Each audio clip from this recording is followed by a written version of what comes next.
महाराष्ट्रातलं मुख्यमंत्री पदासाठीचं राजकीय नाट्य तासन तास ब्रेकिंग न्यूज दाखवणाऱ्या पैसे कमाऊ इलेक्ट्रॉनिक्स मीडियानो अहो जरा फिरवा की तुमची कॅमेरे उसाच्या पाचटीत हाडं गोठणाऱ्या थंडीत उस तोडणाऱ्या आया बहिणींकडे दाखवा या जगाला जगाच्या पोशिंद्याचं शोषण आणि काळ्या बाजारात विकलं जाणारं आमचं राशन दाखवा एकदा शेतकऱ्यांच्या पोरांच्या तुटलेल्या पाट्या आणि हरवलेली पुस्तकं नांगरलेल्या शेतात शेतकऱ्याचं पाल्यामधलं जगणं दाखवा रात्रंदिवस राबणं दाखवा आणि दाखवा कोवळ्या हातातील कोयते लोकशाहीचं मरण दाखवा शेतकऱ्याचं सरण दाखवा कोरडं ठाक धरण दाखवा भ्रष्टाचाराचं कुरण दाखवा विजेचा लपंडाव दाखवा विहिरीचा तळ दाखवा आणि कर्जाच्या बोजानं शेतकऱ्याच्या पाठीवर पडलेलं वळही दाखवा आणि दाखवा शेतकऱ्याच्या सोन्यासारख्या पिकाला मिळालेला मातीमोल भाव दाखवा आणि मग हातात माईक घेऊन हा देश कृषीप्रधान देश आहे असं पुन्हा एकदा म्हणून दाखवा। याच विषंगाने तुमच्या समोर उभी आहे। नमस्कार, मी जाधव सोनल भगवान डॉक्टर नाईकवाडी कॉलेज ऑफ फार्मसीची विद्यार्थिनी पंचप्राण युवा फाउंडेशन महाराष्ट्र राज्य आयोजित वक्तृत्व स्पर्धेत विषय मांडते जगाचा पोशिंदा शेतकरी।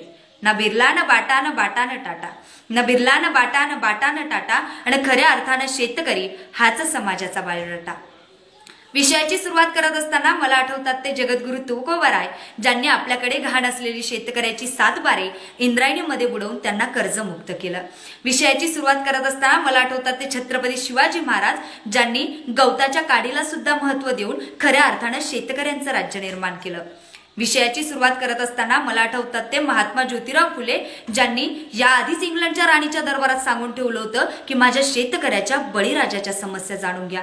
विषयाची सुरुवात करत असताना मला आठवतो तो यूपी मधला शेतकरी ज्याच्या वाटेला कर्जमाफीमध्ये फक्त 93 रुपये 9 पैसे इतकी कर्जमाफी आली। अहो गद्दार आहे इथली कर्जमाफी जी आजपर्यंत फक्त कागदावरच उतरलेली आहे।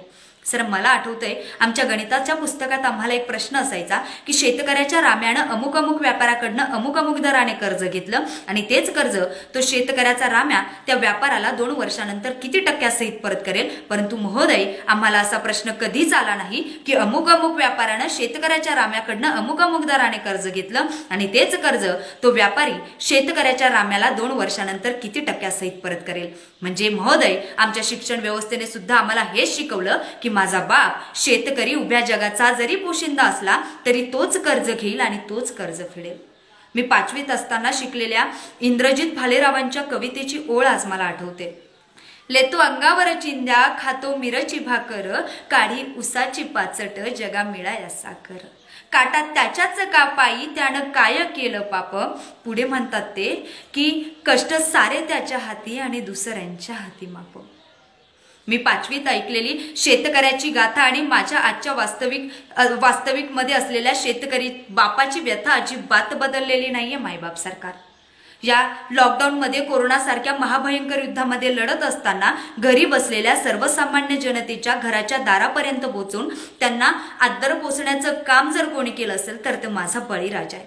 आपण डॉक्टरांचे आभार मानले, पोलिसांचे आभार मानले, ऑन ड्युटी सर्व शासकीय कर्मचाऱ्यांचे आभार मानलेच पाहिजे। परंतु एकाला मात्र आपण जाणून विसरलो, शेतकरी। होय शेतकरी कोरोनाला राष्ट्रीय आपदा मानून सहखुशीने पीएम फंड मध्ये पैसे योगदान करणाऱ्याचे आपण कौतुक केले। परंतु आपल्या 3 एकर शेतातून गोरगरिबांची 1 महिन्याची सोय व्हावी म्हणून 1 एकर शेतातील उत्पन्न दान करणाऱ्या साताऱ्यातील शेतकऱ्याला मात्र आपण विसरलो। आता ही कोरोनाची कथा आणि माझ्या बापाची व्यथा संपेल का हा चिंतेचा प्रश्न बनलाय। अहो विकासाचा नारळ फोडण्यासाठी तुम्ही आमच्या जमिनी वापरल्या मात्र खोबरं तर तुम्हालाच मिळालं आणि आम्हाला मात्र घोटभर पाण्यासाठी सुद्धा रडावं लागलं। ही इथली आमची खरी दयनीय अवस्था आहे।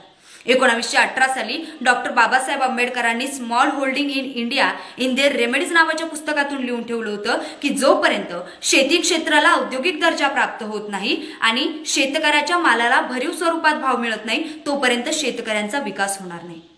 130% लोकसंख्यापैकी 56% लोकसंख्या ही कृषी क्षेत्रावर आधारित असून 30 ते 35% शेतकऱ्यांचा आत्ताच्या येणाऱ्या कृषी कायद्याला विरोध आहे। दुर्दैवाची गोष्ट अशी की आज सरकार आणि शेतकरी यांच्यात थेट आम्हाला संघर्ष बघायला मिळतोय। म्हणजे यूपी बिहार मधून सुरू झालेलं आंदोलन आज पूर्ण भारतभर पेटून उठलंय। गेलेल्या लोकसभा आणि विधानसभा सुद्धा त्याच्याच नावाने गाजल्या होत्या म्हणजे आमचा इथला शेतकरी। मित्रांनो राजकारणाचा कुकर त्यातून येणाऱ्या आश्वासनाच्या शिट्ट्या आणि त्यात शिजणाऱ्या भ्रष्टाचाराच्या खिचडी मुजे खिचडीमुळे माझ्या शेतकरी बापाचे पोट आजपर्यंत कधीच भरू शकलं नाही, ही इथली दयनीय अवस्था आहे. अहो बोलायचं नाही का? बोललंच पाहिजे. आताच कृषीविषयक 3 कायदे बनवण्यात आले. त्यात पहिला आहे आवश्यक वस्तू उत्पादन भांडारण अधिनियम. याच्यात असं सांगितलं जातंय की शेतकरी एखाद्या मर्यादेपलीकडे जाऊन आपल्या मालाचे साठवण करू शकतो. मग मित्रांनो, तुम्हीच सांगा की आपलं घर गळत असताना सुद्धा पाण्याची आतुरतेने वाट पाहणारा शेतकरी आपल्या मालाचे साठवण करून ठेवेल कशाला? दुसरा कॉन्ट्रॅक्ट फार्मिंग आणि तिसरा उत्पादन एवं वाणिज्य कायदा. या 3 कायद्यांचा सखोल अभ्यास केल्यानंतर अशा लक्षात येतंय की या 3 कायद्यांचा फायदा शेतकऱ्यांपेक्षा व्यापाऱ्यांना जास्त होतोय. मग तुम्हीच सांगा मायबाप सरकार, हे कायदे खरंच शेतकऱ्यांसाठी आणले की व्यापाऱ्यांसाठी? आणि या कायद्याची मागणी कधी शेतकऱ्यांनी केलीच नव्हती. त्यांना तर फक्त आपल्या घामातून आपण मिळवलेल्या उत्पादनाला योग्य दर मिळवून देणाऱ्या स्वामीनाथन आयोगाची आशा होती. मग लोकशाहीमध्ये राहण्याचा अधिकार तुम्हाला आणि आम्हा शेतकऱ्यांना सुद्धा आहे. मग आम्हाला विश्वासात घेतलं जावं की नाही? MSP वर बोलायला सरकार तयार नाही.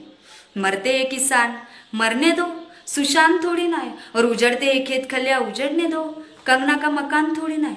मग अशी भूमिका घ्यावी लागते. मग आता शेतकऱ्याच्या पोरांनी वावर आहे तर पावर आहे असं म्हणत हिंडत बसण्यापेक्षा आपल्या असलेल्या वावरामध्ये पावर कशी निर्माण करता येईल याचा विचार केला पाहिजे. तंत्रज्ञान नावाच्या बंदिस्त शब्दाला आपल्या बापाच्या बांधापर्यंत पोहोचवून खऱ्या अर्थानं विकासाला सुरुवात केली पाहिजे. गंगा की कसम यमुना की कसम ये ताना बाना बदलेगा, रावी की रवानी बदलेगी और जोश में अगर होश होगा तो जालिम का जमाना बदलेगा. कुछ तुम बदलो कुछ हम बदले, आओ मिलकर किसान की जिंदगी बदले. मग खऱ्या अर्थानं आपण म्हणू शकतो की माझा बाप शेतकरी, उभ्या जगाचा पोशिंदा. जय जवान जय किसान. अन्नदाता सुखी भव. धन्यवाद.